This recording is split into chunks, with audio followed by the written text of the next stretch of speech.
The Big Burrito, aka Marc Gasol, retired a few weeks ago, so I think it's a good time to take a look at his wildly underrated game as well as his equally underrated brother Pau's. Let's begin with Marc. The dude was a highly skilled, defensive-minded 7-foot grizzly bear, which is very fitting because he played for Memphis, a team who at the time was known for their intense, gritty D. He wasn't actually drafted by them though. The Lakers picked him very late in the 2007 draft, then traded his rights along with a few other dudes and picks to Memphis in exchange for his all-star brother Pau. This would end up being one of the greatest decisions the Lakers ever made. I'll go into further detail about why later on in the video. Although LA won the trade, Memphis did as well. It was super ballsy trading away their young star, but it worked out because Marc was a beast from day one. After he got traded, he spent a year longer in Spain and won the 2008 Spanish League MVP. After that, he was so focused on his team over there that he didn't know if he wanted to play in the NBA. This decision was quickly made for him though. Over the summer, his Spanish team went bankrupt, so he signed a 3-year, nearly $10 million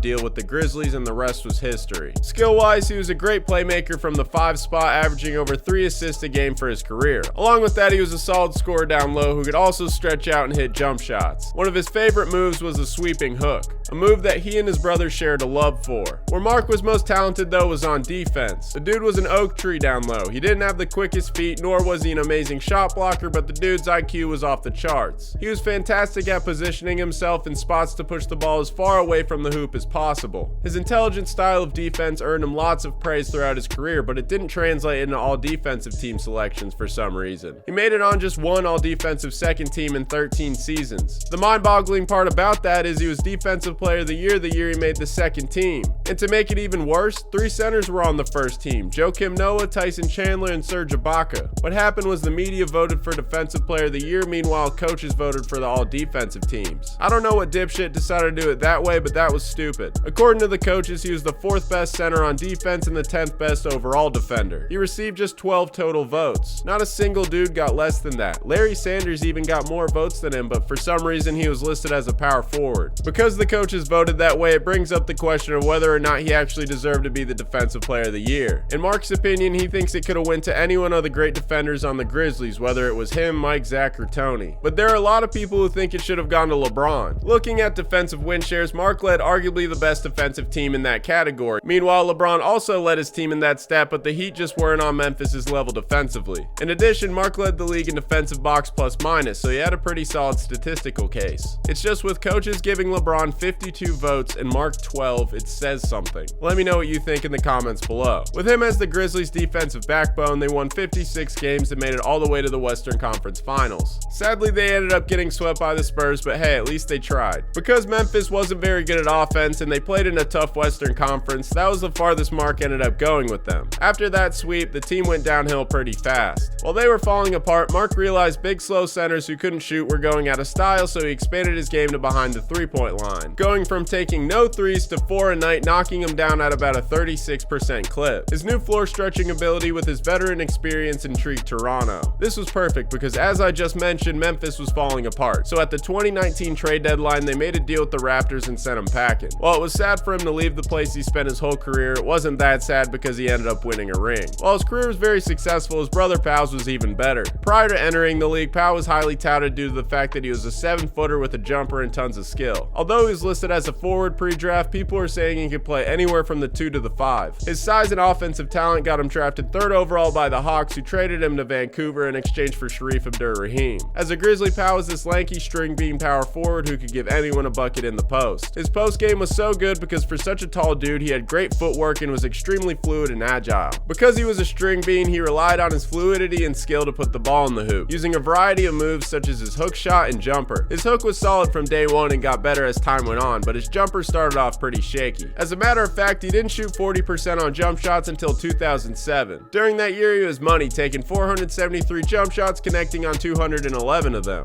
Along with his bucket getting, like his brother, he could find teammates with ease. During his rookie year, he dished out about 3 assists a night, and by his 5th year, he put up a career high of 4.6. He was consistently one of the best passing big men in the league. That 5th year when he put up his 4.6 assists also happened to be the same season he earned his first All-Star selection. In addition to the dimes, he averaged 20 points, 9 rebounds, and nearly 2 blocks. Because of his length, he was a great shot blocker, but his overall defensive ability wasn't very impressive. He was pretty passive, and stronger players relentlessly bullied him down low because of his lanky frame. Since he wasn't LeBron LeBron James, he wasn't able to take the not very talented Grizzlies deep in the playoffs. He actually couldn't even get a single win with them. Pau's playoff record as a Grizzly is a shocking 0-12. They made the playoffs in 2004 through 2006, but in each year they got swept. After falling short of the postseason in 2007, Memphis knew it had to be done. As I talked about earlier, they traded Pau to the Lakers in exchange for his brother and some other dudes. This trade would go down as one of the greatest trades in Lakers history. At the time, LA was in complete shambles. Kobe wanted to get traded, Andrew Bynum got hurt, and the previous 3 seasons they missed the playoffs once and got knocked out of the first round twice. It seemed like the end of Kobe's time as a Laker, but then when Pau came along, everything changed. The Bean finally wasn't forced to put the team on his back, which resulted in an immediate finals appearance. They came up short though, losing 4-2 to the Celtics, but it was a great sign for the future. As a Laker, Pau put on a lot of size and strength, making it much harder for bigger dudes to dominate him down low. Pause. With his added size, his rebounding also improved, allowing him to fill in for Andrew Bynum at center. He wasn't quite the force Bynum was defensively or on the glass, but he wasn't a bum. In Memphis, he was grabbing 7 or 8 rebounds a night, but now he was pulling down 11. This would come in handy in the postseason. For the second straight year, LA made the finals, this time facing off against arguably the best player in the league. Looking at the differences in Pau and Dwight, it would have been safe to assume Pau was going to be his prison bitch, but this didn't happen. He actually held his own. For the series, Dwight averaged just 15 points, which was much less than what he usually scored. For comparison, in the conference finals against Cleveland, he averaged 26. Pau was great on offense too, scoring nearly 19 a night, shooting 60% from the field. With him playing Robin to Kobe's Batman, they put the Magic away in 5 games, officially ending the Lakers' struggles. This success continued into the following season, with them going back-to-back, getting their revenge on the Celtics in 7 games. Pau played so well in Game 7 that there's a narrative that many people believe Pau saved Kobe's legacy. In that game, the Bean shot just 6 for 24. While that is the definition of chucking up bricks, so is everyone else. That game was extremely gritty and the refs weren't using their whistle. Pau shot just 3 for 12 in the first half, but was able to pick it up in the second, scoring 13 points, shooting 3 for 4 with a few iffy trips to the line. Along with that, he ended up with 18 rebounds, 9 of which came on the offensive glass. While he undoubtedly played great, I don't think I'd say he saved Kobe's legacy. Despite Kobe's poor shooting, he still scored 23 and crashed the boards like a madman, grabbing 15 rebounds. After the championship years, the Lakers slowly began their decline. Pau continued playing at a very high level through his final years there, as well as when he was in Chicago and San Antonio. A lot of people forget, but the dude was an all-star at 35. During his 2 years in Chicago, he averaged 18 points, 11.5 rebounds, 2 blocks, and 3 assists. He was an all-star in both seasons. In San Antonio, his numbers dropped, but he was still a reliable scorer, even shooting over 50% from 3 in 2017. His longevity is extremely underrated. Well, his whole career is. But there's a reason they retired his jersey. The Grizzlies actually just announced that they'll be retiring Marc's jersey too. It's good seeing these dudes get the recognition they deserve.